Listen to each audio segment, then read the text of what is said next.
And welcome everyone to episode 3 of Mixdown's Checkpoint. We are four friends who gather around every week to check in on some of the biggest topics in gaming, as well as other things we like to talk about. I'm your host, Zach. With me, as always, is Andrea, Hey y'all, hey. Kat, Hey. and Nyan. What's going on? And we have a lot of interesting topics, not all super somber like last week. So, Goodness. exactly. So a few somber things since the industry is in like a very shitty position right now. But luckily we do have some levity too. But before we get into our topics, let's talk about what we're playing. Andrea, go ahead and start us off. Oh, I am still replaying Elden Ring. Um, and this has been I think 3 weeks at this point has taken us to get through. And we still haven't reached any of the DLC stuff that I haven't done yet. So I think we're getting there though. We're in like coming up on the final area. We're just taking it like real slow and doing it section by section so that like we're catching all the things we missed the first time around. Um, and other than Elden Ring, I've been playing a game that I picked up in the Steam Summer Sale. It's called Dreamed Away. It looked originally like when I looked at it, it looked kind of like Ni no Kuni. I loved Ni no Kuni, so I was like, heck yeah, more Ni no Kuni kind of like games. It is not like Ni no Kuni in any way. I was lied to, but it's actually a lot of fun. It's pixel art, which I adore, and it is actually like a psychological horror game. So, not like Ni no Kuni at all. Oh, And it's extremely French, which is interesting because for some reason, like all the games I've been playing have been Polish recently. So it was a nice little change from that. And it's about like a little boy named Theo who like goes to bed and starts having nightmares, and those nightmares actually turn out to be real. And you're fleeing the personification of death, which in French is Lianku, uh, and trying to find your missing sister in this dream world that apparently you create with your own nightmares. I am not very far into it at all, but it's kind of like Undertale meets Stardew Valley pixel hmm, wise, but it's also psychological horror. It's very interesting. that sounds really cool. It's a lot of fun. I like it. Awesome. All right. And Kat, where are you playing? Well, every week I play Baldur's Gate 3 with my group. And then the next 2 days I play Star Wars Old Republic with my Nightmare Raid team. And then I also picked up in the Steam Summer Sale, I picked up a game called Wind Rose, which is like pirate survival type thing. And so far so good. I have so little time this summer right now, but we've played about my God, I meant to play like 2 hours yesterday and I played like five. So I guess it's going good so far. It has like pirate zombies and you're really in the Caribbean. So they're talking about different islands that I know where they actually are and stuff. And you sail your boat. It's kind of like Valheim-ish, but like the graphics are like way better and it's like Pirates of the Caribbean instead of Vikings. It's kind of fun. Yeah. Sounds like a lot of fun. Yeah. Yeah, Yeah. it does. I remember seeing like after it came out, it sold a lot already from what I remember. It's pretty fun. Like, I'm gonna give it a thumbs up. I'm gonna probably stream it tomorrow. If I can finish all the things I need to finish and actually get to stream. I'm down to 1 day a week right now. Ooh, yeah. Yeah. So, but I've heard a lot of people like it's like one of those big games that have come out of nowhere this year. That are like, It's fun. And it has a lot of interesting things to it too. Like Valheim is very simple in a lot of ways, right? Like it's just is. But this has like there's like specializations for like your skills, and then like you pick up different kinds of weapons, and they have some things that seem to be like they have set bonuses and things. And of course, like some of it is like you're traveling around and you're trying to solve like where things are. Like we had to find some buried treasure. Like it was fun. Like um there was some like at least semi cute, I thought, like little like puzzly things, like not too frustrating. Although I will say I'm actually kind of shocked. So I'm playing with one of my mods who plays with me a lot, like on stream, and we actually died a lot. Like we couldn't believe how much we died. Like we usually like don't usually die like at all. We just like kind of roll through, especially a survival-ish type of a game like that. But the enemies are really tough. Like the like parrying, there's parrying and dodging and whatever and all that. And so like that's another aspect, I guess, that I was sort of like, oh my God, I wasn't expecting this. But yeah, and like we actually died a bunch and we had to like figure out some things, like how some things are gonna work and how they're not gonna work. And we had to sail our boats around a couple times and it's pretty nerve-wracking. We crossed some pretty big waves in a really small boat. Like, so it was really good. It definitely really pulled me in like right away. Like I said, I played like about 2.5 times as long as I thought I was going to. I was like, I don't have time for this. And finally I was like, I have to go to bed. Like I have to get up and walk the dogs in like 4 or 5 hours. So yeah, I'm That's the mark very of a good tired. game, though. It Like, really Right? Like when is. we you got get we got locked in, like yeah. reeled right in, and I'm definitely like I can't wait to. And earlier today when I was like doing the errands, I messaged. I was like, I'm thinking about being a pirate. And my friend wrote me back, and he's like, I was thinking about being a pirate too, but I don't think I'm gonna have time until tomorrow Yeah. maybe. That's always you're like, oh yeah, I'll just play for a little bit, and then you beat the game. You were just playing for Yeah. hours on. Like the first time I ever played God of War 3, I was like babysitting some kids like my senior year of high school, and I was Oh like, no. their dad had a PS3. I'm like, cool, they're sleeping. I have nothing else to do right now, so I'm like, oh, he has God of War 3. Let me start it up. Ended up staying up all night playing it. And Oh like my the God, that's kids like came crazy. down for like breakfast that morning. I was like, oh, all right, I'll make you guys breakfast real quick. Nice. So, yeah, always a great That's time. good stuff. Glad to hear you're enjoying it. Right. Nine, what are you playing? I know you've been moving, so Yeah, we settled in now, so it's a bit easier to play games on the PlayStation. And speaking of pirate games, I got a Assassin's Creed Black Flag Resynced, which is a Hmm. game I'd never finished. I just watched my brother play through it when I was like way younger, and I'm really liking it. I think Ubisoft is like a very hit or miss with their games, and I feel like for the past like 5 years it's just been miss. But I really like how they're handling this remake. It's very faithful to what the original one was. So yeah, I'm loving it. Cool. I'm really loving it. Black Flag was actually the first Assassin's Creed I ever actually played from start to finish. oh wow. Very nice. The That was the first I one. still I think it's played one the of other the ones after that, best. but like it's definitely considered the high peak of the series for a Yeah. lot of people. But yeah, that's so funny because the first one I played all the way through was the first one. It's the first game I got when I got my 360. I got my 360 Christmas of '07, and my parents decided not to get me any games for some reason.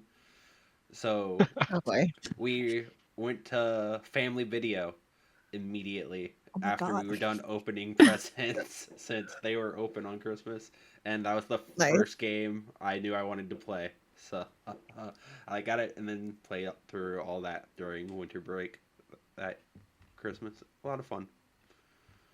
But is that all you're playing, Nine? Yeah, that's mainly it. I picked up the Black Ops 2 port. Um, I know it's basically a scam, but it's the only game that like me and my friends are like, okay, yeah, this is something we can all hop on and like casually play. So I had to sacrifice the money for that, but I'm enjoying that too. But Black Flag is way more Mm-hmm. interesting. Hey, I that was the last Call of Duty I like actually played before. Like I was like, all right, I'm done with the yearly releases of Call of Duty. Yeah, I I think don't blame you. the last and only Call of Duty game I ever played was 4. I mean, hey, that's I like was one of in the best. I was still in college and I was staying at a friend's house because my apartment didn't have any water. And oh yeah, the water line broke. The whole place like flooded. It was a whole thing. Oh my Um, gosh. So we had no water, and I was staying with a friend because I could only go so long without washing dishes or taking a shower. And he was like, "Oh, do you play video games?" And I was like, "I mean, I play Oblivion." And so he had me sit down and play Call of Duty, and I actually got really into it up until that one mission where like your commanding officer, an officer you're with. It was a long time ago. He gets shot and he's like sitting, and you have to fight your way through the enemies to get to the helicopter. Do you know how long it took me to realize I had to pick that guy up and bring him with me? Like I got to the helicopter and I was like, I'm in it. Why are we not leaving? No, Let's go, people. I had to turn around, get my butt back to the No. start, pick him up, and carry him there. It took hours, and like it was brand new, so nobody had played it. So we're all like trying to figure out what we're doing wrong. No, we had to pick him up. That's amazing. He couldn't walk. Obviously, we had to pick him up. I don't know why that didn't occur to us. The joys of figuring out what you did wrong. You're like, what am I doing wrong? What's happening? And you're like, oh, Yeah, and that was something a time so before Why simple. won't like this progress? smartphones. So we all Yes. had like our little Blackberries and Razor phones. Like, When I miss those internet was crunchy keys. expensive on phones. yeah, you hit the Yeah. internet button, you're like, no. Dated myself a little bit there, but still. No. I mean, No I think worries. Nine's probably the only one that doesn't remember like that era of cell phone use. All good, bro. Probably. It's all good. When they said that razors were coming back, I was like not even lying, so excited. I loved my razor phone. I used that thing until the spring wore out in the flip, Yeah, and if I opened it, it would just go and close immediately. I hung up with so many people. bad phone. That's amazing. That's great. Oh, And to get into what I've been playing, I've been in like a more old school type mood the past few weeks. I finished 007 First Light. A lot of fun. Ending like came out of nowhere a little bit to me. I thought I was like midway to like 3/4 of the way through the game, and then it ended. I'm like, oh, I guess I finished it. I felt like there was going to be more. wow. And Huh. then That's Interesting. yeah, but it's really fun.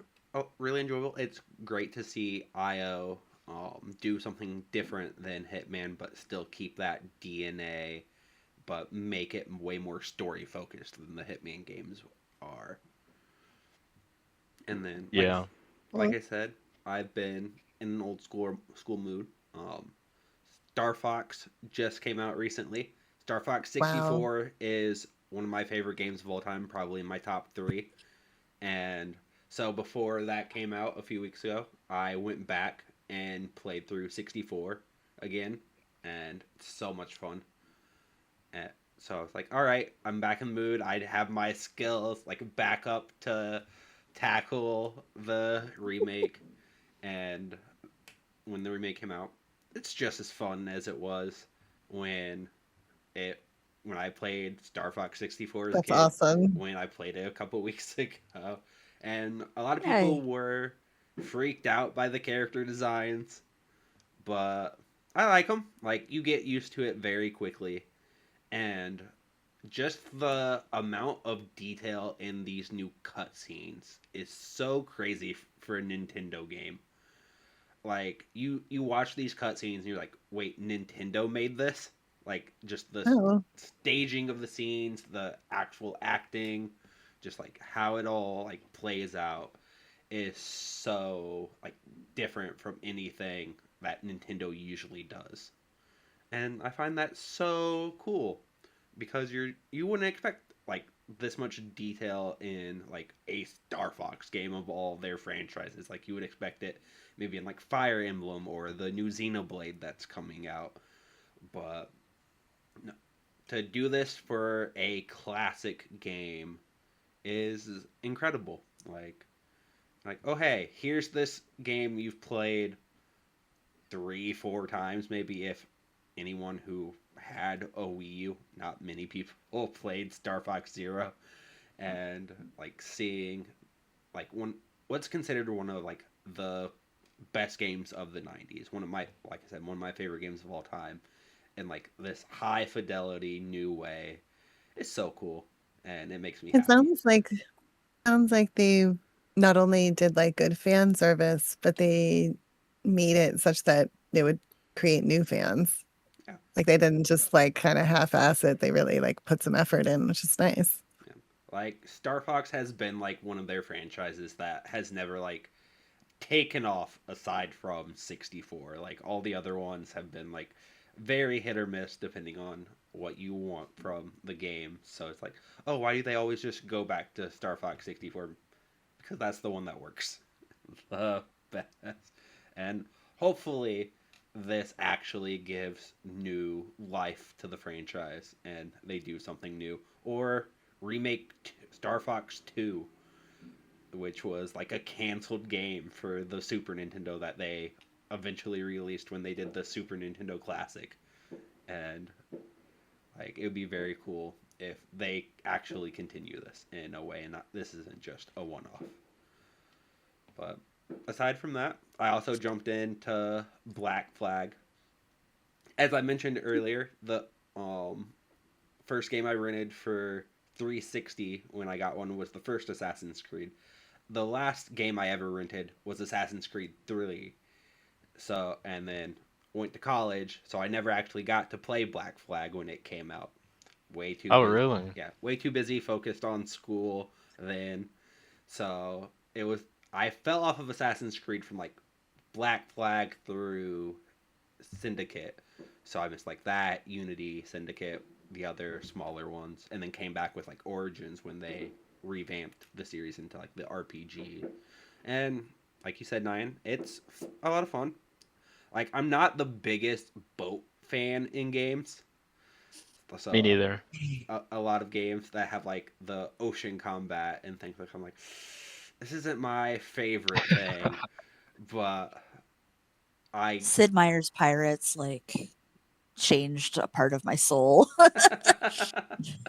yeah, it's just something about like I'm fine with most other forms of combat, but ship combat I don't know what it is about it, but it just like lowers my excitement. But this game is still a lot of fun. It's still like old school Assassin's Creed, and it's better than like Mirage that came out a couple years ago that tried to like go back to that formula. Yeah. But It also looks really good. oh yeah, like Like, I'm surprised what they were able to pull off. yeah, compared to like what we saw for like the canceled Sands of Time remake, the Prince of Persia, and like how bad that looked as a remake. This is actually Yeah. really impressive with how good and like how much effort they put into like making like we said what many people consider the peak of the franchise like actually look good. And some people are mad about like the whole monetization stuff with it right now, but it's a 2026 game. Where you, what are you really going to expect? Like the thing with the Call of Duty ports, DLC isn't included in the it's like, oh yeah, Yeah, which is buy ridiculous. buy these games and then buy the DLC on top of that for a 20-year-old game. Yeah. It's also 2026, and the day it came out, Ubisoft Barcelona got hit with layoffs. Like the day the game came out, which was Yeah. Yeah. I hadn't even played the game yet, and I was like, why did I give you money? Like, it just sucks. We'll get into that with Andrew's topic later too. That some studio that happened to. But what may excite a few of you though is I also jumped into Jade Empire for the first time ever because it's on Game Pass, and I was like, I'm Very I, nice. I'm like I'm in an old school mood, so let me just see what like old game, and I'm like, I've heard so many great things about Jade Empire, and I've always like really wanted to play it. So I was like, oh, might as well try it out. It's fun, but the PC port is so janky, and I'm like, Oh. I don't know if I can actually get through this entire game. Like, it doesn't even have controller support when you Oh. start it up. So you have to like, I had to like spend 30 minutes figuring out where in the files I have to go to like put in the Uh, controller support option for a modern that would be controller. enough to stop me from going forward. I can't figure things out like that usually. I would just, never mind. Yeah, So good for you for getting through it. yeah. I mean, I try, like, and then when I did that the first time, it was like, oh, the camera is controlled by using the triggers. I'm like, this is fucking weird. So, that's so I'm like, bad. Mm-mm. figure out how to set it to where I can actually use the right stick to control the camera. And now for some reason the camera Me, is inverted. So I'm like, I don't oh, know what I did. no, And then like that's just, no. it doesn't run the best. And then I went through like a door at one point, and then the camera was completely messed up. So I'm like, I've heard so many great things, but this port's so bad. I I don't feel know like if I the same. can actually do it. I'm like, oh.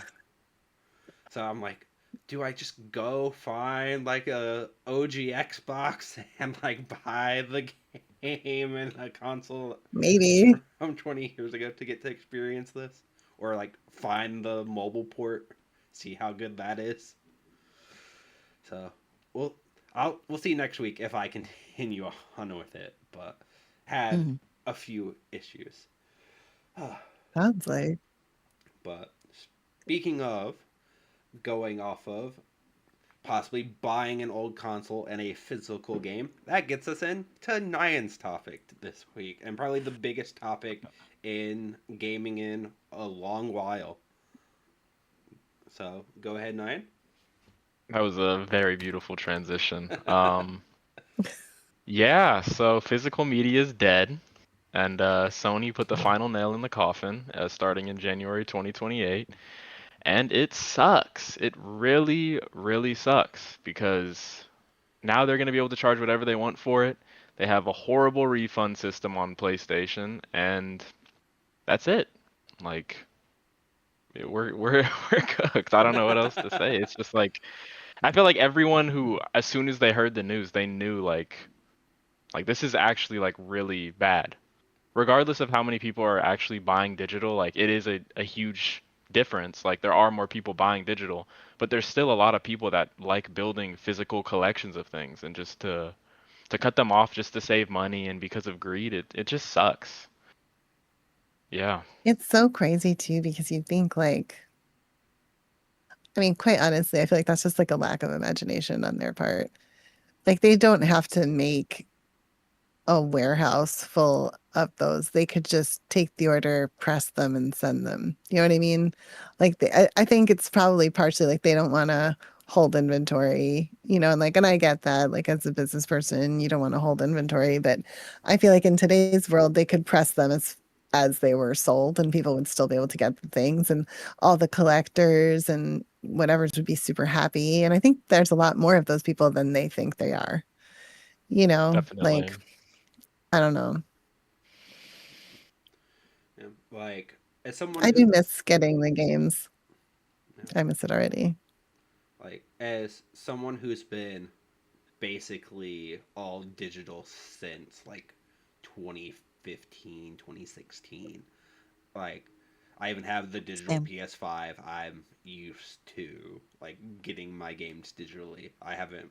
I grew up with parents really not wanting to take me to go get games, or when I was in college and afterwards I didn't have a car, so I couldn't just go drive to GameStop or Walmart or whatever and get a game the day it comes out that I was super interested in. So I was like, oh, once the PS4 had like a way to just download the game, I was like, cool, I'm just going to do that.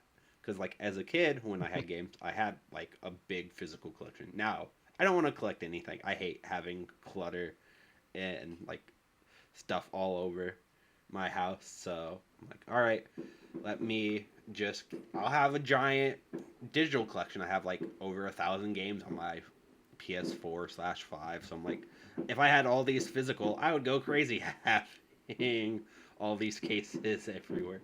But I understand it's the getting rid of options for people. Like even if Mm.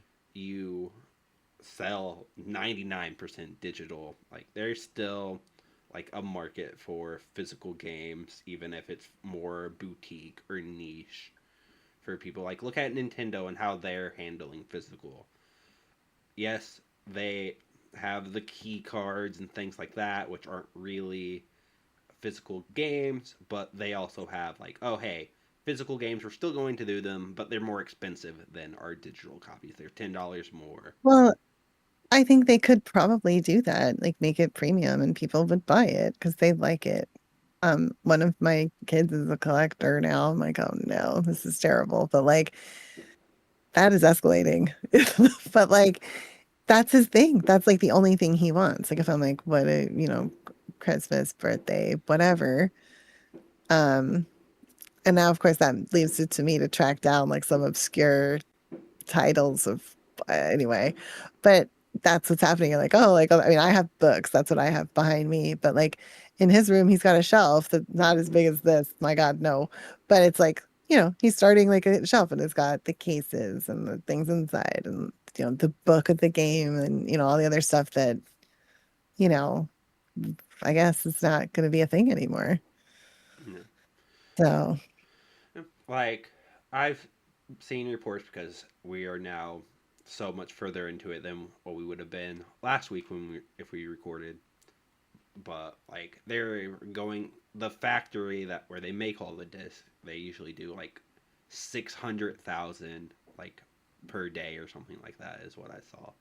And they're going once they do get it down, they're going to get it to like 60,000 per day. And you're still going to be able to like back order games that are already out from developers and everything. It's just future games. And so there are still going to be some form of physical things. They're still going to put codes in a box, which is what a lot of like digital games like you see like Fortnite on shelves and it's just like a code in a box for like some skins because Fortnite's free. So it's like, oh, here's some skins for you in Fortnite.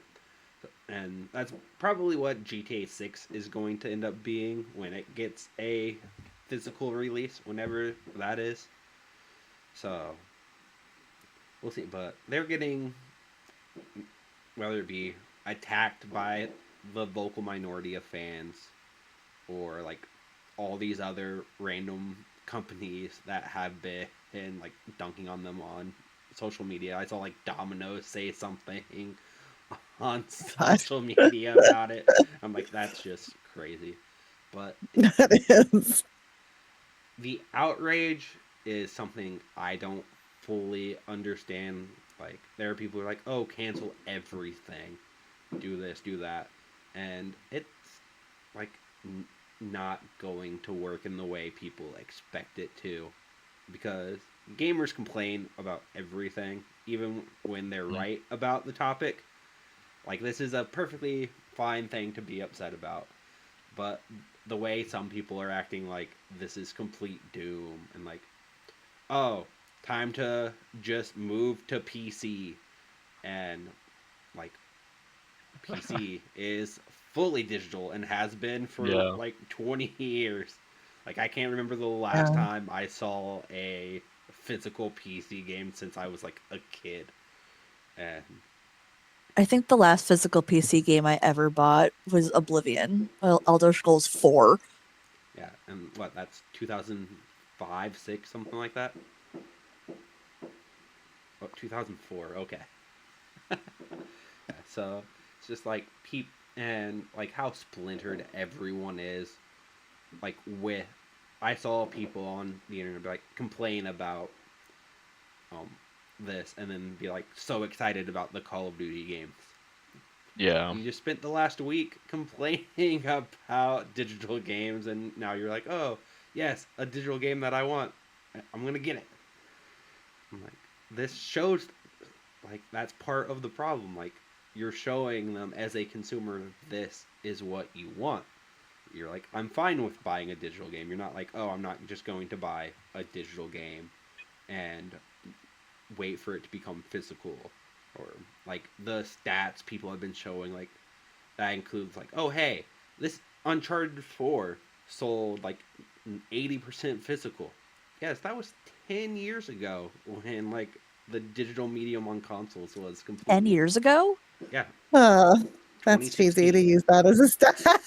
Yeah. Like, Or I like don't think. with a lot of stats were like, oh, these games when the PS5 first came out 6 years ago. Okay, what about recent games? Like show like stats that like are like what people are doing now, not what they were doing half a Yeah, decade plus that's ago. that's just disingenuous arguing, I think. Yeah. Okay, like I understand. Like I will, I'm fine with them doing this. And like I said, I've been all digital, but it does lower options. I'm not as worried about the whole prices going up because they still have to compete against other But platforms. when you're digital, they can do all that nonsense with dynamic pricing. Yeah, they can. Yeah. And cause so it could be like I would pay X plus 12 and then, you know, the next person is paying X and someone else might be paying X minus 12. And then how is that fair? And like how is that going to be regulated? Like that's nonsense. Yeah, And I think I don't think I would not say that I would not be worried about that because they will absolutely do that. They do it now. Like if I want to go to a hotel and I look at it once, the next time I look at it, it'll be more than it would be because this happened to me and my friend. We were trying to plan a trip together and the prices for her were less than the prices for me for the same hotel, same room, same week, same date, same everything. yeah, And that's apparently fine. And now it's just bringing it down to like even more people. I mean, like they were doing that. There's some lawsuit, I think, right now. They were doing that in grocery stores. Like if you put in like your little number at the grocery store, like I would pay, $150 for my groceries. Someone else might pay 200. Like I know it's not that dramatic, but you know what I'm saying? Like they're charging different people based on how much they think you can pay. yeah, And like Craziness. I don't know, like I don't think there's any, yeah. I don't know. Well, Glinda the Good Witch isn't in there like telling them not to do it. You know what I mean? Like it's happening. Like she's not there, guys. They're gonna charge whatever they want, and if they're allowed to, they will. That's what I feel like about companies. If they're allowed to, they will. yeah, but like what I'm getting at with yes, the dynamic pricing, and that's more for like games on sale and things like that. But like the regular MSRP, every game on PlayStation isn't going to go up. Like Square Enix isn't Yeah. going to be like, oh hey, Final Fantasy 18, that's going to be 80, 90, $100 on PlayStation, and then 70, 80 on Xbox and PC and everything. They're not going to do that because they're like, hey, we still want to have sales on these marketplaces and want to be able to sell these games to our player base. Obviously, once you do get into games being on sale and the dynamic pricing, that's where that gets a little bit iffy. But people were like, oh, yeah, Sony can do that with their own games. They can be like, oh, hey, the God of War, whatever, Last of Us Part 3, that can be whatever they want to charge for it because, yeah, they can raise the prices of their own games. But other publishers still want to sell their games. So they're not going to be like, oh, hey, PlayStation fans, you pay $100. Everyone else gets to pay normal $70 Like, prices. you won't know. What I'm saying is like, how would you know what someone else is gonna pay for it? They can always just Yeah. give it. You know what I'm saying? Like it just seems like if you don't go to a store and there's like an actual item with the sticker on it, like you don't know what everyone else is paying. How do you know what the MSRP is? I mean, just defaulting across the industry. It's like everyone like I don't know. there's I not a have like lot. a lot of Yeah, like I get the trepidation and ego. everything, but I just don't believe it's a lot of people are dooming about this more than they should be. Like this is where the industry was always going to go. PC proved that years ago. Like Xbox doesn't really sell physical games that often anyway. Like when you go to Walmart or Target, wherever, and see like the video game section. Like I remember as a kid, like they had a huge wall of games and stuff. Like just when everything was physical, and now each section is like their own little like half section in the aisles, and like, oh, PlayStation, Nintendo still have stuff, and then Xbox is just like this little small area of their own thing, because obviously they've been training their audience with Game Pass, so it's just like, Yeah. oh, hey, they're not even like training you to buy games anymore. Like, oh, hey, just subscribe and play. That's all we want Well, you they to. changed their business model clearly. Like, Yeah, we'll see. I would think. Who knows what happens next year Well, when yeah. and the future of that. But like the situation sucks for the people who collect physical or want physical games. The just getting rid Yeah. of options sucks. But I don't think it'll end the industry as we know it, exactly. whatever. I just think it's Yeah, like no, it won't. just another thing that's kind of like, like it's not, I don't know. I'm not panicking, I guess, but it just seems As Nyan kind of lame. said in the last episode, we live in the timeline where everything sucks. Yeah. Yeah, So, you'd Post think like political. if This is they the have like this best. core group of people that love something so hard and that are so excited about it, you wouldn't want to like throw a wet blanket on that segment of your hobby. That's the thing I don't understand about it. Like, and like Nyan said, like you're gonna do that for like some tiny difference in profitability, like which you could probably honestly, it could be like, digital costs this and, physical costs this, and those people would pay that additional, they would bear that weight, I think. I Mhm. think they're silly for doing it, like kind of actually, but yeah. I mean, no one asked me. yeah. Like it's just like we're in such a weird spot because we're like right before like the next generation of consoles, and this basically guarantees like the PS6 is just a digital only console, which kind Yeah. of makes sense. The PS5 Pro is digital only unless you buy the external disk drive. They released a fully digital regular PS5. Like I said, I have. So like they've slowly have been working. They just can't talk about the PS6 yet and be like, "Oh, hey, we're doing this because our console is going to be digital only and it doesn't make sense to have physical discs for it." And the rumors of the handheld that they're also doing, and they're just like, okay, you're not going to put a physical disc into whatever the PS6 handheld's going to be. So like they're Oh, prepping people ahead of time so where the backlash isn't as bad when that comes to be announced whenever they do officially unveil the PS6. Because obviously, when that happens, it would be like the backlash would be way worse than it is now. Like in 6 to 8 months, if they announce it early next year, and be like, oh, hey, here's the PS6. Oh, and it's not going to have any physical games at all. Everyone is going to be up in arms. But now they at least have some time to adjust to that fact. they like pre-backlashed. Exactly. Yeah. Like, They pre-ordered it. like people who complain are going to be like, oh, they're still going to buy GTA 6. They're still going to want these new consoles and things like that. They just want to get ahead of all this bad publicity before it actually matters. And that's Oh, I did want to tell everybody because it was exciting. Last week when I was in the Steam summer sale, Steam decks are back able to be ordered. So if anyone was like, "Oh, I can't get one now," go get one. They're there now. Anyway, that's my commercial for the week, I guess. Where's my money, Steam? No, they're not paying me. Um, but yeah, so I was excited to see that they were back. You mentioned the handheld. I was like, handheld.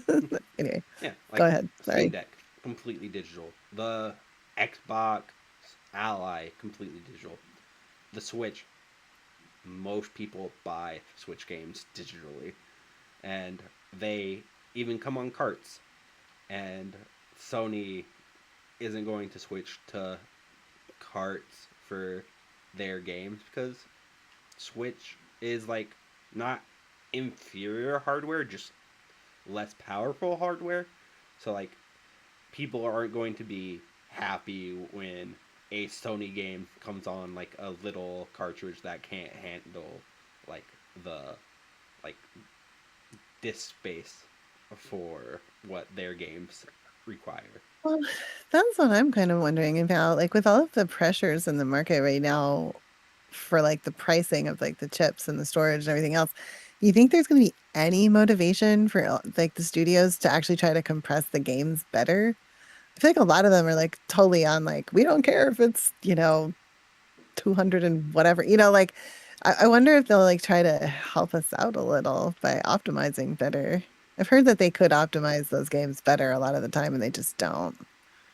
I don't know, developers come at me, I guess, but like I'm wondering about that. Like, like I got a giant like 4 terabyte drive when they were super cheap, like about a year and a half ago. So I don't care. Come at me with your huge game too. But like, I don't know. I have a lot of friends who are like, oh, they have to uninstall the thing and then reinstall the thing because I can't fit all the games I want to play right now because they're all so huge. And like, I don't know. I was curious if that might help us out at least a little bit. I think like Helldivers 2 actually did something similar.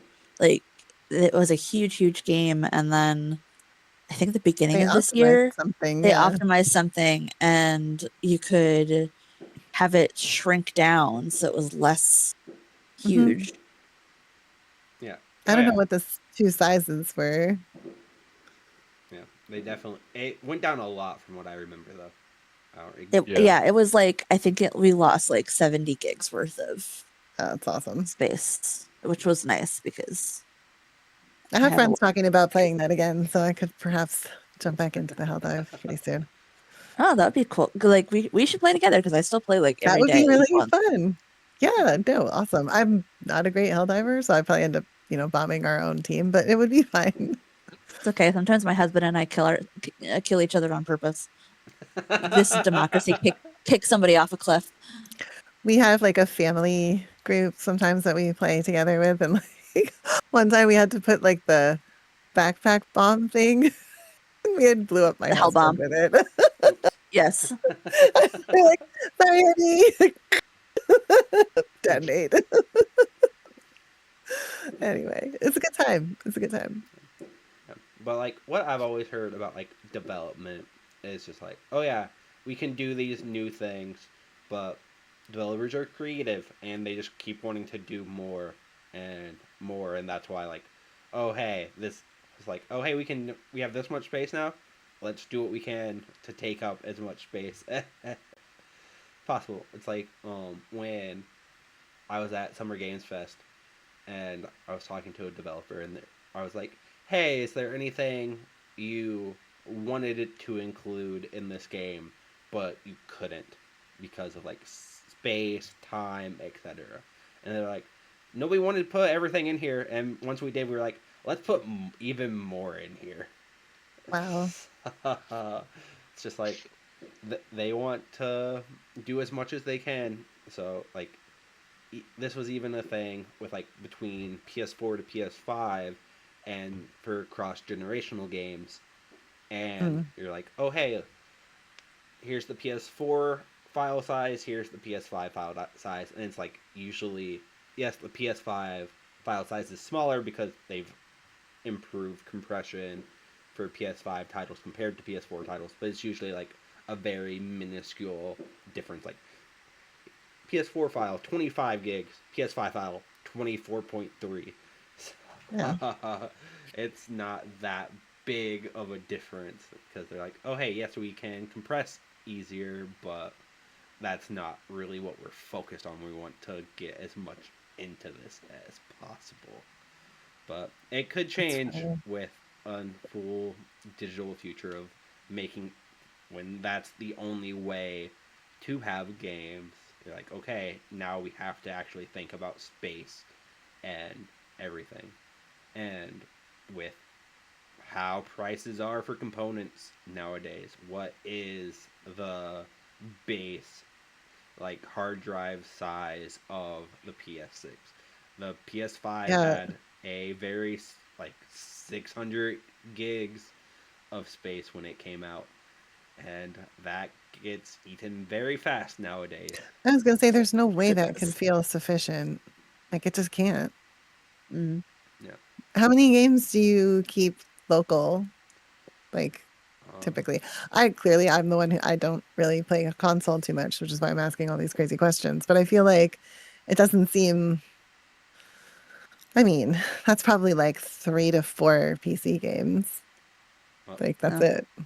yeah, Like I'm not betting Depends on the anything. game, but yeah. yeah, because PS5 games are usually between like, depending on like this, like a AAA game is anywhere between like 50 to 100 some gigs. Hmm. So, like usually about 5 to 10, somewhere in that range, for if you're buying like the bigger games. For the people who buy like the Call of Duties and sports games every year, that's probably Yeah.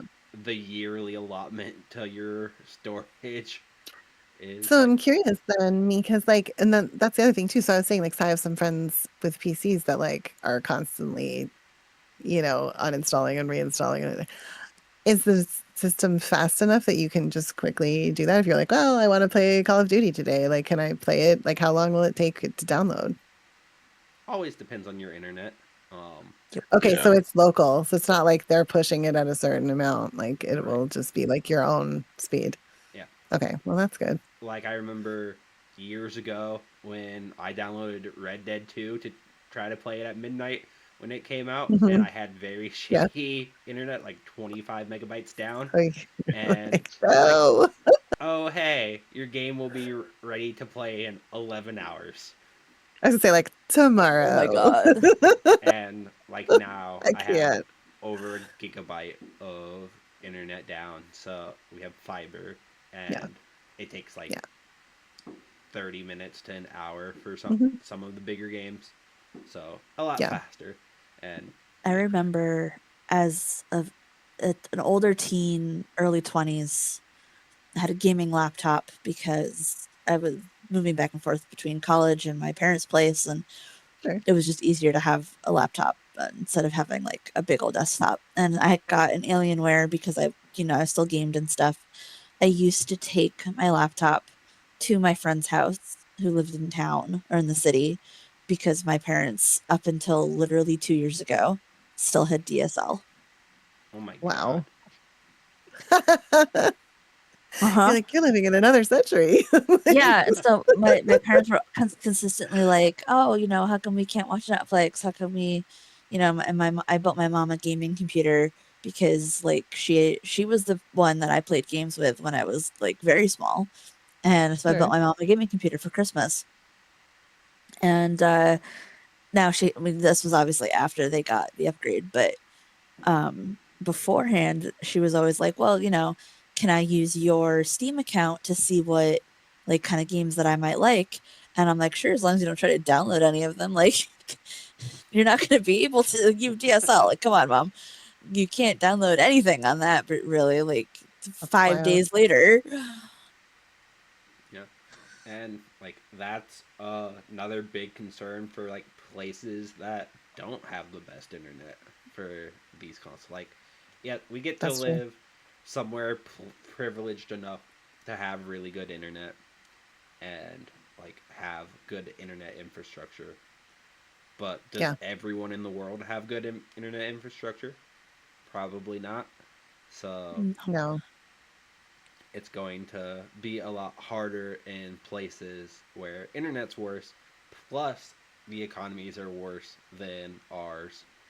And like I saw Brazil, obviously they have a crazy tariff on imported electronics anywhere. I think it's like 50-60% on their electronics.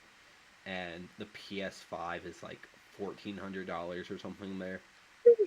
And It's crazy. it's just like, okay, now you have even more expenses for the next console generation. Australia games are priced at like $120 or something like that in their like money. So it's going to be more difficult for people. Like we've been talking the past few weeks with where the industry itself is going and how difficult just the world is for everyone nowadays. Like gaming's becoming way more of a boutique and niche experience compared to what it was when we were all growing up and like playing games and just being like, oh, cool, I can go anywhere and buy this game and play it, and it's my copy, and it's great. Like I still have like my whole like N64 collection of games, my like Super Nintendo Wow. collections of games, and I still have those consoles, and like it wasn't. I still have most of like my 360, PS3 games, and my PS2 library. I still have a lot of, and it's great to have those. But physical games aren't really that anymore, and that's not even compared to like what younger generations who are used to like having everything digital anyway. Like oh hey, I can just listen to all my music digitally on Spotify. I can just turn on Netflix, Prime, But whatever. there's still a market for vinyl. Yeah. I You mean, it, know, I it, mean, it came like back. it's out there.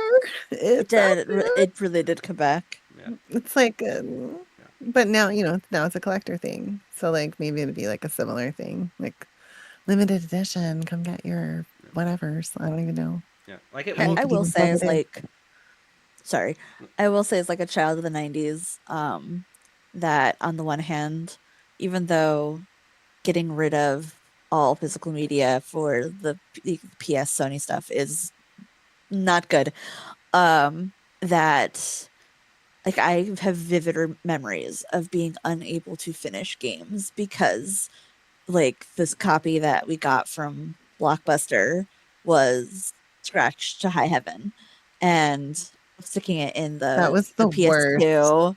Like You'd be like, get I to that never point and it'd be finished. like, It would just stop. what? Yeah, I never finished the Legend of Dragoon. I still have no idea how the game ends because the fourth That's sad. disc didn't work.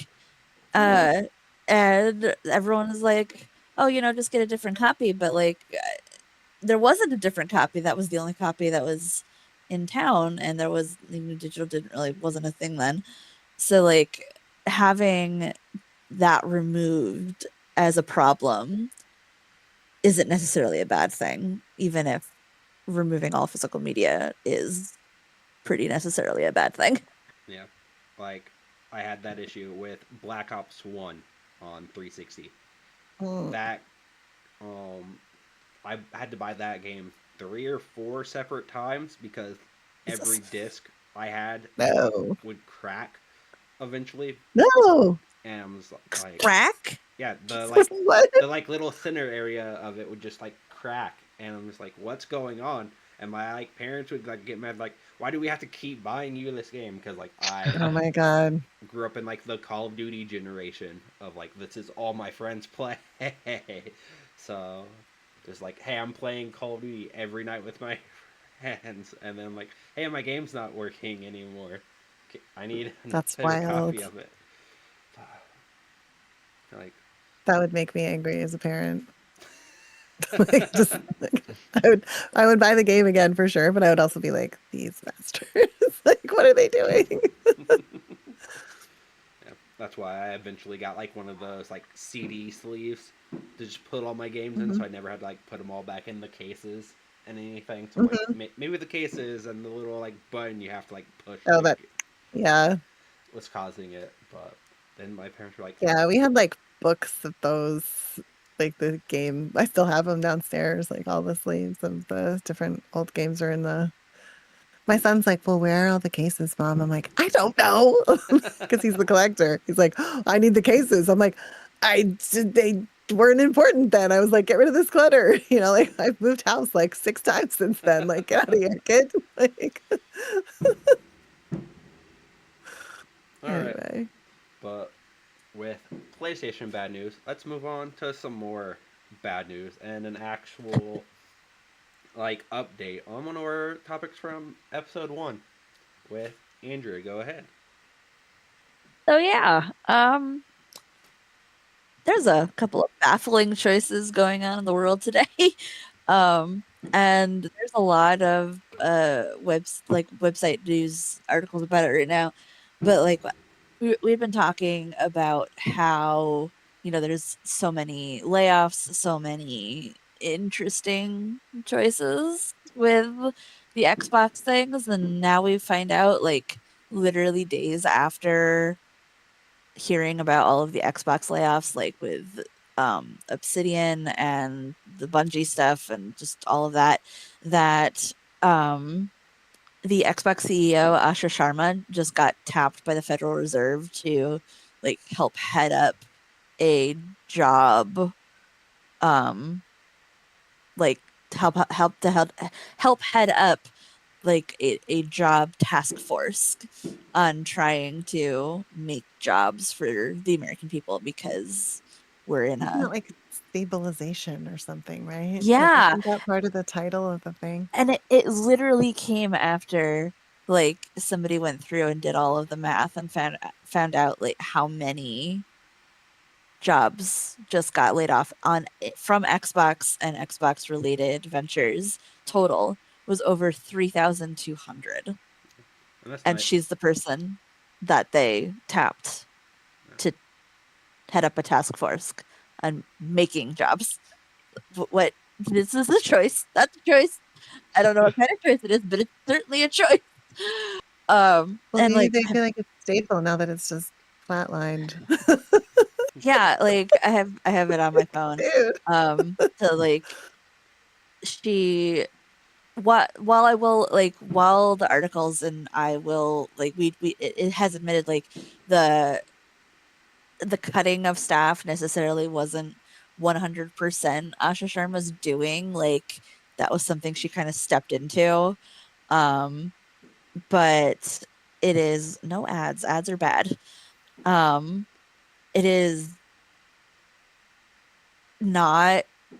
It's like, yeah, sure, okay. If it was just her on this task force, there's two others. Um, there's the Mark Anderson, who is like this gung ho AI guy, so that's fun. And Charles I. Jones, who is an economics professor, so that sounds great. But other than him, it's not exactly like the most like I'm not reassured by this group to head up a task force on how to revitalize the economy and make more jobs for people moving forward. Like, especially considering the whole AI bubble burst that we're going through right now, and how so many people are like, oh, we don't need all of these artists, we don't need all of these coders, we'll just outsource that to AI. Yeah. How's that going to make Well, jobs? Like, this it is doesn't really a seem like choice. it's necessarily working that well. Did you see that thing where like Ford, I guess, like outsourced all their stuff? They thought AI was just gonna like be the engineers, and the AI designed like cars that are like basically gonna explode or something, and they had to hire all the engineers Yeah. back. I Yeah. mean, yeah, it doesn't seem to work that great in the automotive industry so far. So I don't know. Yeah. Like. I Yeah. mean, maybe our AI overlords are coming someday, but I don't think they're here yet. Yep. No, that's what they're doing. They're making jobs for AI, not for people. So. The Yeah. thing that's So, like, interesting, though, the point that I would come around to eventually, and I think everyone, including the people that are selling the AI to people, is um, if no one has jobs, who's gonna buy your AI stuff? Because nobody will have money. right? Like, have you gone so far as to think about that? Like, if no one's working and no one's taking home a paycheck, and you're also, of course, conveniently against, any kind of basic income or the a dignity of life type of stuff, who's buying your stuff? There's Yeah. nobody to buy your stuff. Like. So you're gonna have this big stupid data center making big stupid data to do nothing for no one because nobody can afford anything or buy anything.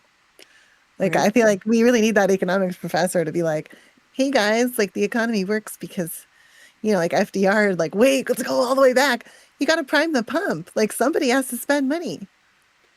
I The don't whole know. spend They're money just, to make money thing. well, Yeah. you can't just bankrupt everyone and expect the economy to keep running. It doesn't Yeah. work No. like that. It's like a mill. You have to bring the water back up to the top so it can go through all of the levels of the economy and then go back up and come back. I mean, if you don't have that pool at the bottom, or the river running or whatever, it just doesn't work. And I think I mean, I don't know what these guys think they're geniuses for doing if they're like, oh, we don't need anyone to have work anymore. Yeah, but then no one's going to buy whatever it is you're making either because they're not going to have any money. Yeah. Like, it's kind of elementary. No, like And it's it's bad. yeah, exactly. Like from like this happens every year at Microsoft with the crazy amounts of layoffs. Not just what this year with Asha Sharma doing it, but this has happened what 3-4 years in a row now, where every summer there's Mhm. horrible Xbox layoffs. So tapping whoever's in charge of Microsoft stuff, being like, oh hey, let's put you on a task force to create jobs in the economy, just makes it super strange. Like if this was like Sarah Bond before she left, or Phil Spencer, anyone, Don Matrick back in the day with like everything that happened with the Xbox One, it would still be super weird.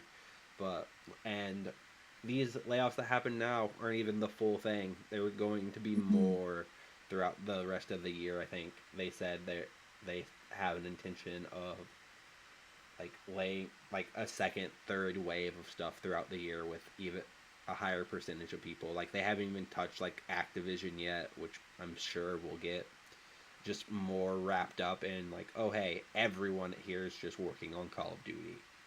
Everyone like I we were think it's talking. so crazy. Yeah, They cut so many people out of Elder Scrolls Online that they had to put out a thing to say that they're not going to meet their guidance, their roadmap for building the things that they told us, the fans, the players, they were going to build like in the next, they put out a yearly roadmap. They're like, with the amount of staffing we have, we're going to have to revise the roadmap because we're not going to be able to meet we don't have enough people to make the thing we told you we were making. yeah, and like That's not nuts. yeah, and like with Nyan talking about Ubisoft laying off people after Assassin's Creed just released. These layoffs at Xbox hit id when the Doom DLC released. They're like, oh hey, here's our DLC. Oh hey, about 75% of your studio is now gone. Well, they did Congrats. that with Rivals too. They were like the first ones that did that, right? At Marvel Rivals, they fired the team. Like the game was super Yeah, popular. And they were like, bye, thanks for playing yeah, and they got rid working of here. like their entire like US team, and like it's only the Mhm. Asia team that like it's like, oh hey, we will handle everything else. We'll get rid of you guys. And like it released a statement saying like, oh hey, now we have about the same amount of people we had when we did Doom 2016, but with Xbox saying like, oh hey, we want to focus on tentpole things. Like, is it just going to become? Even though they said they want to focus on like Doom and Quake, how are they going to do that when they just like laid off most of the staff of the developer for those games? The people, I feel like it's so dreadful when they take out like the creative minds that like really created the thing. When I feel like whenever they Mhm. do that, it's a sure sign that there's gonna be that thing is just gonna like crumble like before our eyes kind of thing. Like that's what I feel like. Mhm. You can't just take the heart of the thing out of it and expect it to go on. Like it's just like a shell of itself and then it just dies.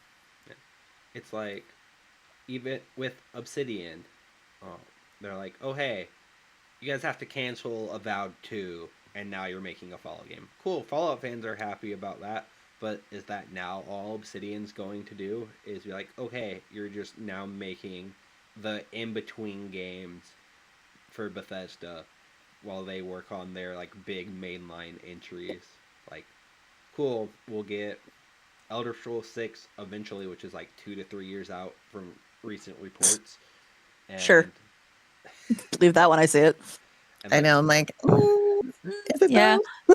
Is it though? I don't know. How long ago was that 4-second trailer of nothing 8 years but a ago now, title? something I'm like like, Oh, that. okay. shenanigans. They're And not doing that. Believe it when I see it. it's just like these are all opportunity costs. Like, cool, yes, everyone loved Fallout New Vegas when it came out, and Still one of the best games in the whole series. I'm sure whatever new Fallout game Obsidian makes is gonna be cool. But is that all they're going to do now? Like, do they get to make cool projects like Pentiment, like a Grounded 3 Oh, possibly? What will they make? sorry, I've never heard anyone mention Pentiment ever before, other than me. I loved that game so much. And like, yeah, it's a cool, like one of the things like that made Game Pass and like the whole Xbox acquiring studios cool. Like, oh hey, you get to just go make whatever cool little thing you want, and like that's why games like that existed. And will we get stuff like that? Will we get new IP from these studios, or will it just go back to like, oh hey, we're only making Halo, Gears, Forza, and now Elder Scrolls, Fallout, and Doom, and whatever else. Like, are we only going to get big blockbuster type games from these developers? Will they ever get to make their own unique ideas anymore? Will they all get like how we have Halo Studios or the Coalition? Will these studios just get rebranded as like, oh hey, this is the Fallout team. This is the Doom team. Like, you lose Maybe. like the creativity of like, cool, yeah, people go to these studios to make specific types of game, but what happens when they have a new idea? It's just like, okay, figure out how this new idea can become a Halo game. Figure out how this new idea can become an Elder Scrolls spin-off or a Fallout spin-off. And even with no studio closures, luckily, no game cancellations, they let go, actually gave independence to Compulsion and Double Fine. The unknown buyers of Ninja Theory and Undead Labs, we don't know who those are yet, shockingly. It could be anyone. It could be Tencent. It could be the Saudis, even. And are people going to be excited about these places being owned by companies that they don't like in general? And like we have the stuff with Arcane that they have to go through all the French like law of like why they haven't been sold off yet or shut down. So like it's exciting that places didn't get shut down and things like that, but it's still not the best for these places because we don't know what's going to happen. No, we still don't know what the cost is going to be, really. Exactly. Of doing that. Yeah. Yeah. It's going to be an interesting yeah, like we even fishbowl. saw it with IO, that their Project Fantasy that Xbox was funding. They pulled the funding on it, and I was like, hey, we're gonna still work on it, but we have to have layoffs because Xbox pulled funding for this game we're making. So it's And this is why so many people have to crowdfund, like, to make their own stuff because the funding just isn't there anymore. like no one wants to fund games. No, gaming development's taking so long nowadays. Like we've talked about like how people are either very upset with PlayStation or completely fine with these issues. With the whole Xbox thing, I've seen people like like, oh, this is actually a win. I'm like, is it though? Like, are we going to end up in the same situation next year with like Probably. Coalition and the developers of Clockwork Revolution and be like, oh hey, these games that they decided to make exclusive on a platform that's not doing well, and they're basically just sacrifices to appease the core audience. Like Yeah. of the like we talked about, does PlayStation just make physical games to appease to the small amount of the audience that wants physical games? Xbox is making exclusive to appease the audience that wants exclusives. And are we going to be here next year with like, oh hey, these studios are being closed down or laying off 50 to 75% of their Ugh. staff because, oh hey, these exclusives didn't sell well. These did not move Game Pass numbers that we wanted. So, like, are all these studios they let go going to be around next year? And they're like, oh hey, look, we didn't shut these studios down, Hmm. but I they. feel so nosy about this since we've started talking about these things so specifically. I'm like, maybe we should start looking at the SEC filings. Oh. I'm like, because I could do that. Like, we could get those. That's public record. Whatever. They're boring, but like, whatever. We can find out how the divisions are doing. I used to make those. Like, that was one of my jobs. Like, it's boring, but I know how to read them. I know how to read them. Oh, feel free. Find whatever information you Mm, can and bring it up. Oh, get Yeah, nosy. absolutely.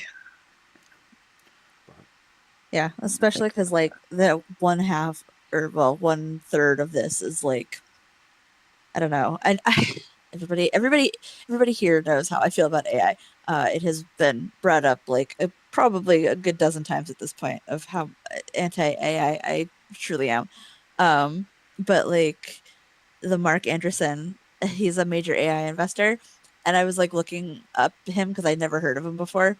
When I was doing my research for this topic, because like I know who Asher Sharma is, and I like obviously we've talked about Xbox often enough, but I was like, who is this other guy? Because like, why is he in this team? And I found a quote from him that basically said you can improve any LLM or AI model by simply instructing it to be very very smart. End quote. And I just that was all I needed to see. It just literally went, never mind, closed out. I'm like, I don't need to know any more than this. And I'm like, I'm hoping that like this random economics guy is like gonna rein them in, but I mean, God knows even like it says As that a person with a degree in economics, there's a lot of different schools of thought that this person could be a part of. Some of them exactly. give you hope, others would be like, oh no. never mind. So I guess you'd have to look and see like what school he's at, like who his mentors are, whatever, that kind of thing. Because, could be He's awesome. in Anthropic right now. He's a Stanford economics professor, Charles I. Jones, currently on leave at Anthropic. What is Anthropic? Yeah, but Anthropic is a AI company. There we go. Everyone's AI. We're So screwed. yeah, I'm like, no, no, no. But the thing is, what I feel like that committee is about is like how to, like that little like oh God, they're the metaphor, I makers guess, of of like the Claude.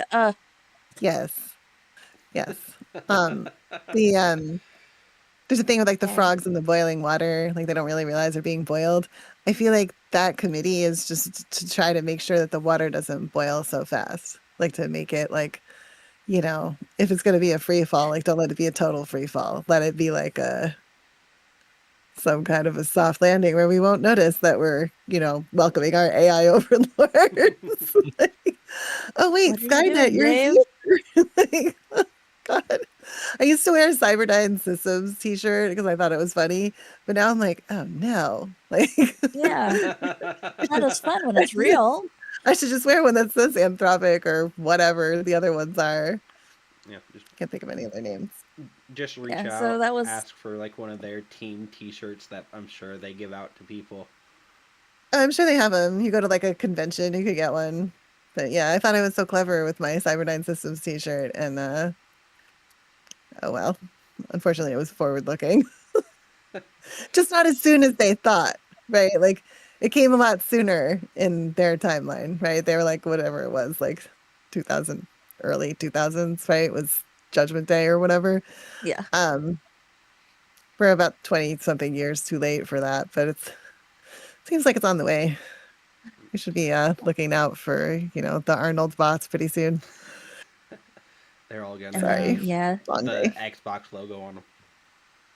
Yes. Did you see that crazy? Oh, I did see there was a crazy footage of some. It was like, I believe it was wild pigs, like feral pigs, and it was some town or city in Poland, and they had their humanoid robot like chasing them out of town. And then like at the end, like I guess because like the machinery got confused or whatever, it like waved goodbye, like, oh bye guys, like as they're running out of the town. It's like a viral video. And I saw it on gosh, what is it? John Oliver? Is that him? The Yeah. guy? Yeah. Last week Yeah. tonight. I saw it on that show. I was like, this is the craziest video I've ever seen. He's like, this is a real video. Like they are using the robot to like control like the feral pig problem, which apparently I guess is some huge problem. That was what the show was all about. But um yeah, so I don't know. They're getting closer. They're getting closer. I haven't Yeah. reached like the T100 or whatever, but the toaster looking ones, like the Cylon looking ones are here already. We Yeah. don't Doctor notice. Who was right. They just haven't reached that sentient level yet, so. Not quite. Like there's like a little robot guy that goes around my grocery store and cleans Mhm. up spills. And Okay. the amount of times that thing has almost run into people is just too dang high. We have one that comes around to do the like all the inventory. So they know exactly which shelves need to be filled with how many units of whatever. It goes around the store all the time, just like checking to see what needs to get put back. I love my robots. I do. Like, speaking of like Fallout, because talking about like Bethesda and only do or the Obsidian only doing the Fallout right now is like I played the heck out of Fallout 4 because I love build mechanics. But in Fallout 4 they had like 14 people you could romance. And the only one that I had any interest in was Nick Valentine, the toaster robot. So, I love my robots, but maybe not like this. That's really This is what I funny. meant. Very Yeah, good. the Federal Reserve says its newly announced task force represents a commitment to price stability and maximum employment. 3,200 jobs laid off. AI. Yep. Okay. Robot jobs. I know that they have differences of opinion as to what full employment is, but it just doesn't feel like that. Like, Well, it's like the I think it's a meme, but it's just still true of where it's like, okay, the government says you must pay this and no less, and companies say, great, we'll pay this and no more, and the government says you must give a 30-minute lunch and two 15-minute breaks at 40 hours. And companies say, okay, then we will give them 39 hours. Mhm. It's the same thing. Yep. well, that's what I was saying before. Like the companies will do whatever it is that they can do. Yeah. Like, and that's why we have, This is why employment we're in the laws and things. bad timeline. Another check Yeah. in the box. Dang it! This is the bad place. Everybody needs to seriously bend their mind towards the good side. Just do it, everybody. And Isn't that what like quantum physics says that will help us out? Like, please do it. Right? all right. Well, then let's go ahead and bend our minds to some levity and positivity in the gaming space right now with Well, with my topic being Summer Games Done Quick, the yearly speedrunning event, one of the yearly speedrunning events that Awesome Games Done Quick does. This year they're raising money for Doctors Without Borders, and it's been going on for a week. Today's the last day. It's currently in like the final few games. Like they're ending it tonight with a speedrun of Expedition 33. Jesus. And yeah, on their schedule it says it's going to take like an hour and a half, an hour and 20 minutes, something like that, to finish the game. And they've already raised almost $2 million over the course of the week. We've talked about like how hard it is for like people living in our bad timeline to survive nowadays, but they've done a huge like charity event to raise this much money in such a short amount of time. Like I saw the clip like when they hit 1 million, how excited everyone got. And That's really nice.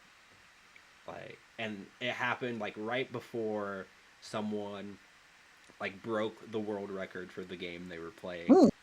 And they saved Nice. like a minute and a half in like time. And like that's so cool that like, oh hey, we hit 1 million like donations, and then we also got to break a speedrunning record right afterwards. And just speedrunning in general has become like a very like popular like niche of gaming over the past like decade, since like these events started taking off, but even more now. And like Andrew, you were talking earlier about Elden Ring and how you are 3 weeks in to it and are reaching like the final areas of the base game. And then Yep. Thursday, they did a 4-player speed run where they beat every boss in the game between all 4 of the players, and there's 207 bosses, and they did Yes, there are. in about 3 hours. And that's like What? How do you even run to that many bosses in that amount of time? Like what? and, That's Yeah. crazy. Yep. Good on them. yeah, like, and they even had like a death link on, so like when one player died in their like run of the game, everyone died. So like it's Oh my gosh. yeah. So They must be like the best dodge and parriers, like literally in the entire world. I mean that's all they play. Couldn't so. be me. Yeah. Yeah, not me Like, either. Yeah. I think I mean, I watch a lot of speedrun videos on like YouTube and stuff, and like I've seen a few with like some glitchless, some non-glitchless, and the glitched ones always piss me off. Like you just jump here and you hit this one little area and then you go wee into the air. I'm like, what the, who finds these things out? That's amazing. I feel like that's the skill too, to find the little broken points where you're gonna sneak through. Yeah. I watch the speed run sometimes when I go to PAX East. Like usually after I've been there for like a day or two and I'm like, I'm really tired. I think I need to rest. I'm like, oh wait, but I can watch this while I'm resting. And it's cool. I don't know how some people manage to do, I mean, they just know the game that they're running like backwards and forwards, but they do them like while they're talking and doing and whatever, and they're like, I'm like, oh my God, like what is even happening right now? Like, and I'm like so impressed. I'm like, that's just like really, really high skill. And it's awesome. I think the Elden Ring players practiced like every day for like 2 weeks or something like that to like figure out. It doesn't even like, seem like that long. Optimal. It doesn't even No. seem like that long. No, it does not. But They again, were probably super expert clearly before that, though. exactly. I mean, These are the people who have been speedrunning these games like since they like came out. Like you play like your first run and then you're like, oh hey, this game has like good speedrunning abilities, and then that's all you play. So you're like, oh hey, yeah, now I have that's like wild. 30. It becomes your full-time job of just like, oh hey, I just play Elden Ring. I just figure out how to like shave off like those few extra seconds to like defeat a boss or get past this little like ledge to Like a slightly different track or whatever pathway. Yeah, like you see them there's a lot of it. like, oh hey, jump off this ledge land specifically on this portion of the wall so you don't die. Jump again to Hmm. another like tiny like clip of the wall that you can stand on. You're just like, how do you? I just can't do that. Yeah. It's like when I first saw someone beat Super Mario World by just like moving stuff around in the first level of the game. That like you move enough stuff around into the right spots, it triggers the credits. I'm like, what? And you're just like, yep, That's funny. that's how it happens. That's Like crazy. speedrunning is all about like finding specific glitches or ways to get around certain things, and it's like really cool, and it turns like games into these really short things. Like when I played through Sekiro for the first time a few years ago, and it took me like 20-30 hours to beat that game, and the speed run it for it is like 19 minutes. I'm just like, what? Oh, How wow. did you get to like that? And like right now, they just did like a Mario 64 120 star run, so getting like every star in the game, and that lasted like how long did that last? Because it just ended a little bit ago.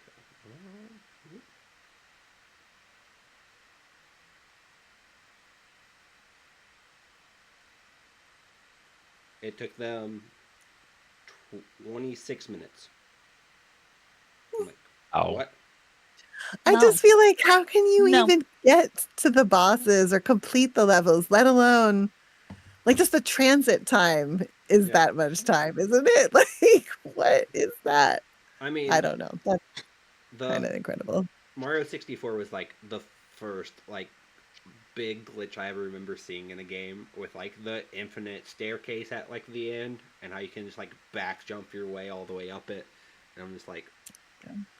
okay, people figure that out. Like I've seen like, oh hey, you can jump from this specific area on one floor to get clip through the ceiling to get to a door to open to get to the next like set of levels. I'm like, how did you find this out to be able to do too this? much free I mean, time. there's people that Right? just take the time to find all of the cracks. I mean, It's like I would have never like there are games where I think I'm really good and will be like able to breeze through a game, and I'm like, oh no, I'm not even close you're like, hmm. to being able to do that. Like I grew up playing like the Sly Cooper games and on PS2, and then seeing like speed runs of that, of like how they just like, nope, now I'm here. Oh, glitch through to the cannon, get shot to the boss. I'm like, what? I couldn't even like think of like figuring something like that out, but it's so cool that they do this, and they do it multiple times a year with different people, different games, and they do it with like some of the most random games. Like there was an Edit and Eddie game that someone was speedrunning today for him. It's like that's so random of a game. Like people of a show that ended almost 2 decades ago. And like, okay, someone's gonna play it on stream and you're gonna watch it and like just learn about like everything that they do to like beat it so fast. Or like the Pokemon games where people speedrun those. I'm like, I've played probably Pokemon more than any other franchise, and I'm like, how can you beat an entirety of this game in like a couple hours? It's crazy. Right? I don't know. But it's great that they do this. Like, it's a cool thing, a niche community. Like, Andrea, with your convention, like, a very small niche community that celebrates it every year, and it brings a lot of attention and does really good. We are always talking about the negatives of the industry, how much gamers complain about things, and how much just negativity there is in gaming in general. But then you get pockets like this that does really cool stuff, and that's what makes me like happy about still being in the game space when we're in the Same. Yeah. we're in the bad timeline, but there's little good pockets in it sometimes. Thing we need those. Exactly. Yeah. Especially in industry where nowadays it seems like every other day there's bad news. So, But hey, my convention is in shit. What day is it? The 11th. My convention is in T minus 9 days. ooh. Wow, that's gonna be Yikes! I awesome. just said that out loud, and now I'm like, I haven't packed yet. You're like, oh shit, it's in 9 days. I haven't packed yet. I still have another week of work to get through. You got this. You got this. And then you'll just be like stressing about, okay, now I have to run a convention for a few days. Okay, look, I love running my convention. Getting up in front of like 100+ people and talking is not like my forte, but it's gotten easier over the years, and I just love being there. And like that's like my one social event of an entire year. And once I'm done with it, I'm like, all right, now nobody can talk to me for a while because like My social I'm battery depleted. extremely introverted. And like my social battery is usually only like a quarter full anyway. So Oh, this is gonna it taxes it, but like I've known these people for 20+ years at this point. Like, and we even had a couple years ago the speedrun community come to Mysterium, and they did a bunch of runs like live and fun. blindfolded. Like there was a whole Oh, God. blindfolded category for one of the missed games. That's crazy. Yeah. Yeah. And like Mist, it's like the original Mist has like, oh, if you know already, you can beat the game in like I think 8 seconds. Like that face you just made is fantastic. So Sorry. in Mist, there are a bunch of these little switches in various places on the island. There's I think 8 of them total, and if you turn all of them on except one, a little door will open and you'll find a white page, and you pick that up. Then you go into the main library, you close it all up, and you find the book with the appropriate code for the fireplace. You put in the fireplace code, you find the book, you go into the book, you hand over the white page, boom, done. Takes like 8 seconds. If you know where everything is, then you know the code already. But if you actually like play through the whole game and do all of the puzzles, like some of them, I don't actually know off the top of my head what the current world record is, but I know that it is very few minutes comparatively to like the whole game.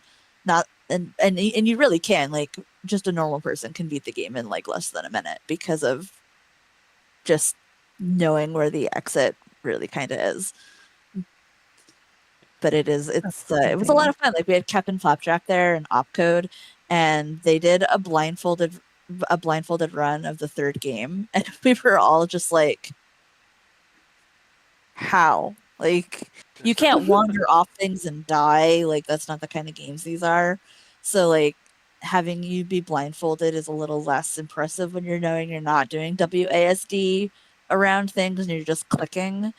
But like even still, if you're just clicking and you can't go in that direction, nothing is happening. Like you're not moving, you're not it's not correcting your angle. You're just clicking to nothing and nothing's happening. But yeah, no, and there's like so much of it is visual based, such as like there's color puzzles where you have to like do things in a specific order. You have to put like yellow, blue, green, purple, red, yellow, like that kind of thing. I actually think that might be the answer. And so you have to like know where each of these things are. So like doing it blindfolded was really impressive because it means that like you genuinely memorized like where each of these color pieces actually are to put them in the correct order. And it was wild. Like we had never had anyone come for that before. Like that was the first time really, and it was like a huge section of I think Saturday night where everybody was just like crowded around a couple of ultra wide monitors watching them just do this insane click click click click win 8 seconds. What the hell? That is crazy. I can't do that with the video games, and I don't think I can do this anymore. But I used to be able to do a Rubik's Cube with my eyes closed. Dang. Wow. Okay, That's that's crazy, too. impressive. Yeah. I used to, like, I could do that in, like, high school. But, like, I don't think I could do it now. I haven't, like, been in form of being able to do that in a good amount of time. Like, I could still solve one. Now we're all like, next week you're doing it. No. Right? Okay. Like, Sorry. because, like, Maybe you not next get week. it into Season finale? I mean, I could probably solve one on the season finale, but I don't think I'll be able to do it blindfolded because, like, each That's step, crazy. depending on which way you take, there's a certain number of twists and turns you have to make. So I'm like, okay, I can do that. I'm like, cool. Close my eyes and just like count in my head how many of which ones I'm doing in. Once you know how to solve it, you're like, okay, I know what position it's going to be in, and even if it's not the exact position, you know what moves are enough to like get it into the right position. I could never get it to like the less than like 20 seconds or like 10 seconds that like people that are actually really good at solving these things that are like, oh hey, look at it I once. don't think I've ever be solved done. one, so you're already really good. So there you go. In 8th grade, me and my friends, for some reason, just got obsessed with like Rubik's cubes and like learning how to solve them, and we all would bring Sure. them to school and like work with each other, like figure it out. So, That's awesome, though. I like that. That's a good story. I would, but yeah, I don't know. I'm like, I think my best time is like, or at one point was like a minute 20, and that's like nothing compared to like the actual good times. I think the record's like 5 seconds to solve one or something like that. So, That's crazy. That is really crazy. Could never. yeah. I don't Yeah, have no, the me neither. reflexes. I don't think Like- I've ever solved one with infinite time. So, like, Great. Me whatever. neither. Like, take a bow. Like, I'm ready to cheer about that. Like, I never finished one. I have one that has like one of my exes bought me like years ago for my birthday that has like pictures of dinosaurs on it. So not only do you Aw. have to get like the colors right, you have to like make sure the picture is oriented the correct way. So That's See, that's crazy. cool. I would That have is somebody solve extra. that for me just so that I could put it like on my many dinosaur shelves. Oh, yeah. I think mine's sitting in my That's when you bookcase. just have to. No, so you have to buy it and never touch it. Yeah. Stay right. I'm like, I know how to fix it. Don't touch it. All right. So for the Oh, last boy. like hopefully a little bit of levity is Kat with your I think topic. it's kind of funny. So, okay. I think everybody knows this is not going to be a groundbreaking statement from me that a lot of times in video games, the characters are sexualized. Okay. That is a known fact. But this last week, there was huge drama with Marvel Rivals, Captain America's Summer Swimsuit Edition being so out there, literally. They had to change the outfit, okay? Now, they didn't change any of the girls' outfits. I honestly didn't even look at the girls' outfits. My community sent me this because I'm always like, I love Captain America. He's like the best Avenger, like blah, blah, blah. And everyone gets mad at me. Why him? Like, why not Iron Man? And I'm like, whatever. I like him better. And they're like, why? And I'm like, he's just better. Like, he's a good guy. And I think I like a good guy. Like, that's it. And so then everybody sent this to me this week. So now I'm going to share it with you. Hopefully this is going to work if I change my... Will this work? Actually, I don't know if that's going to work. Guess we'll find out. If I do this, can you guys see this? Yeah, this is watch stream. Oh my God. But can everyone see? I don't know. If But at we any click rate... on watch stream. Okay, sorry. I'll just close it then.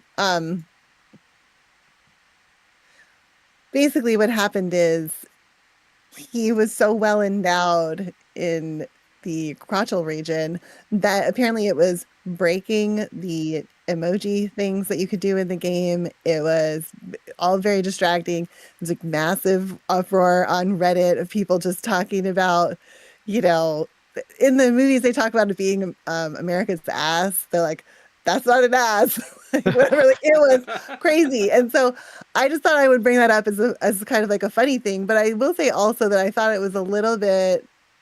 I'm like, is it fair or is it unfair that they nerfed Captain's summer swimsuit? Not That ass. it's not ass, got nerfed.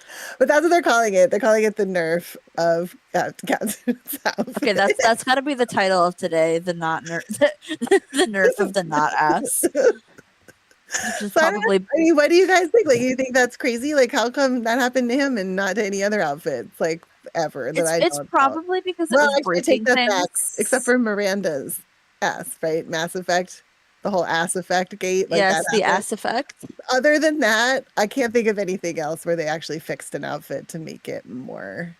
It was demure. probably because it was breaking things. Like if it was breaking the emojis, like That's what they were claiming was the reason, but I'm like, I don't know, man.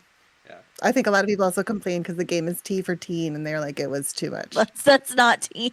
Yeah, no, I saw the original picture when you shared it, and I was like, this is not teen. It's really Not teen at all. Yeah. a Like, lot. I feel like. Sorry, what were you gonna say? no, go ahead. I was just gonna say I played a lot of Rivals from launch until like I don't even know. I played for probably a good year, and then just the mechanics started getting annoying, and the extremely toxic player base got annoying. But I will say I really do feel like the hyper sexualization of like all the characters in the game kind of put me off. Like I don't know. It's specifically Rivals, and I don't play a lot of games like that. Like I know Overwatch kind of has a similar like feel with cosmetics, but it really does feel like it comes to a point where it's like, okay, I can understand that like this sells better than like a regular schmegular skin would, but it's just like I don't know. It feels almost kind of predatory, especially because it is kind of a kids game, and I know the comics are obviously like everyone's super hot, male and female, like everyone is hot, but Yeah. with Rivals specifically, it got to a point where I was like, I think I'm good. Like I don't. The game's not even fun. The cosmetics are too much. I'm good. Yeah. Yeah. I make fun of the first Descendant for the same reason. Oh, Yeah, oh, that first- game God. is First ridiculous. Descendant. Yeah. Anyway. God, from the moment like we played that before it came out, we played that at SGF a few years ago, and just like the stuff they were showing us before the game came out, like what the characters looked like, I'm like, yeah, this is gonna be one of those games, and like it, like especially in like video games, sex sells. It always has. Does. It's always like been a thing. Like I remember 20 years ago when like E3 was like at its peak and like booth babes were a thing. And they're like, oh hey, let's just have sexy women dressed like scantily at our E3 booths to like bring attention to it. And Hmm. like it's so like weird how there are games where people don't care about anything, like Baldur's Gate 3. You can just have all your characters be nude in the camp all the Back at time. camp. I'm just Everyone- washing my clothes, I guess. everyone I've- just nude. But if they're not like conventionally attractive, gamers like freak out about things, or like, oh hey, these characters are too ugly for this game. Women needs to be like as beautiful as possible, or like female armor in games and has always been like Boob plate. exactly. That's Gotta have that boob plate that would absolutely kill somebody in real life. exactly. So they're like, oh hey, male armor, complete like covering of everything, like really like detailed.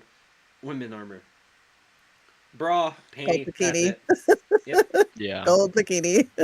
And then, I even saw something today about Assassin's Creed, where like the mastheads on the ship, which in the original were like topless women, pirate ships, makes sense, Mm. now have like Mm-hmm. Yeah. coverings over them. So, and people are upset about that. It's like, why does it I matter? know, I like, feel like it's a hard topic, right? Yeah. Anyway, sorry, Like, go I ahead. I didn't mean to. I remember like, so I'm a big Monster Hunter fan. And I've been playing Monster Hunter for a really long time, but it always drove me crazy because I usually play female characters. I tend to like them better, and it's nice to be able to play a character that's not like big, McLarge, huge. Um, Mhm. and they always had like, oh, male armor, female armor, and if you were a female body type in I think it was Worlds and even in Rise, you had to wear the female armor, like part. Like you could make your armor out of the monster parts, but if you were playing a female character, you could only wear like specific armor.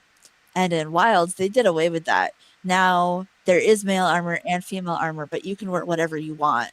Like from either category. So you don't have to have like a tiny little bikini bottom.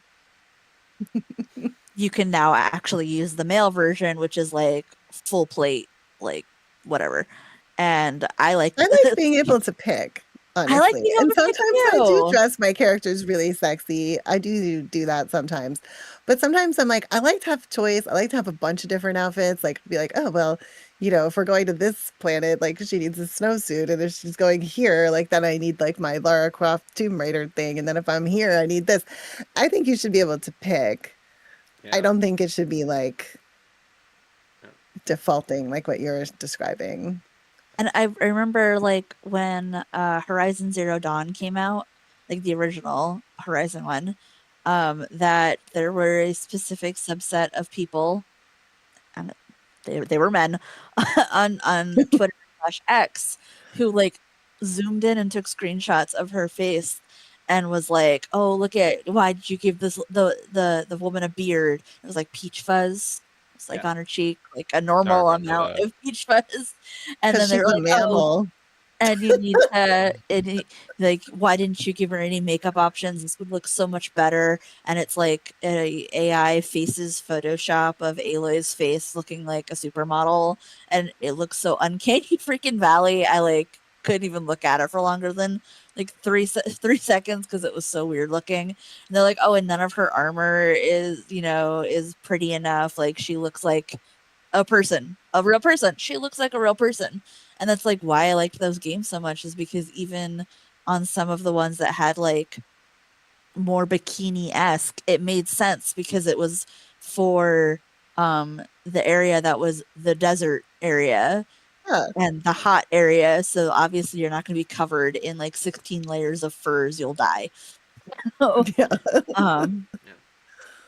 But so like seeing some of it for the not ass kind of makes sense. Like if things are actually broken, like you can't keep it. But on the other hand, like why not fix everything and not just that one thing? yeah, and It like just seemed like a weird line. exactly. It is a very weird line. And what you just said reminded me when they just did the like Unreal 6 demo or whatever it was a few months back, and they're like, "Oh, hey, look at this AI upscaling that," and Oh they God, yeah. showed It was like, Grace from Resident Evil Requiem, and that she just looks like a completely different person. Everyone's like, "Oh, the yassification of Oh God. character." I remember that one. It was Same. wild. Like, I don't know that, yeah, They haven't brought it I up don't since know. too because it got cooked so much. Yeah, It's just been they're just like, silent. this looks like a completely different person now. Just because your AI just like, oh hey, make this character more realistic, and they do that just by making her look like what people are like. Oh hey, this is what people should look like, even though it's like everyone doesn't look like a supermodel, and games don't need Let's to see, just not, have characters look like supermodels. well, they also shouldn't all look like they've like visited the plastic surgeon. Exactly. Like that. other thing too. I'm like, what is even happening here? And like the same thing too, like with the, I love that too. Well, it makes me laugh, like with the games where like you're like right now, like I bought Windrose and I'm really, really liking the game, but like in the cosmetics portion of it, like there's like these really, really elaborate makeup options. And I'm like, I'm literally supposed to be like stranded on a desert island during like Pirates of the Caribbean times. Did I get stranded with like my giant makeup box so that I could like fix all this all the time? And I'm like fixing my lipstick and like whatever. And I was like, oh, I made her have like a little bit of like runny eyeliner and like no, nothing So, on the not to lip. be I a was like, history nerd on Maine, um, one of the things that I am in my friend group kind of known for as like random history facts about bullshit nobody else cares about. And one of those things happens to be about like the golden age of piracy, which spanned quite a few years. And like one of the reasons why I liked Black Flag so much is because it has like people from that era, and it did like all of the subtitles have like the random capitalized nouns like they would have done in letter writing from way back then. mhm, Anyway, so Pirates actually had a really, really, really, really detailed cosmetic thing that nobody ever like thinks or talks about. It's like, I mean, it's not like, yeah, eyeliner, lipstick, whatever, but they had these huge pots of coal, yeah, KOHL, KOHL. Mhm. because they would have to put it around their eyes because of the glare from the sun on the water. It could blind people. Oh, So Well, then that I was feel awesome because that's basically all that she had on. God. Like, cool. and they I'm good. had a kind of powder that they would put on their faces that would help keep them from getting like the worst of sun exposure.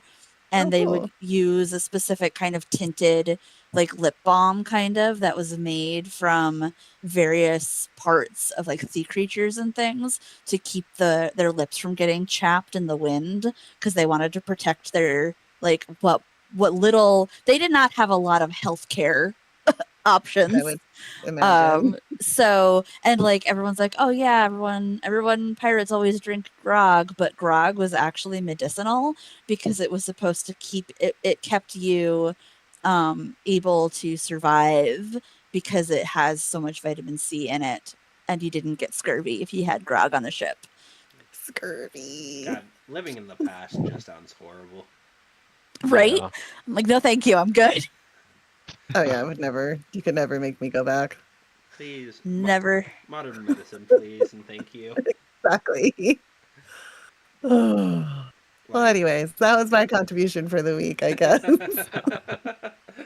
uh, hey, we got to end this week laughing compared to the like sadness and sorrow we usually Last have week was a in. little rough. Yeah.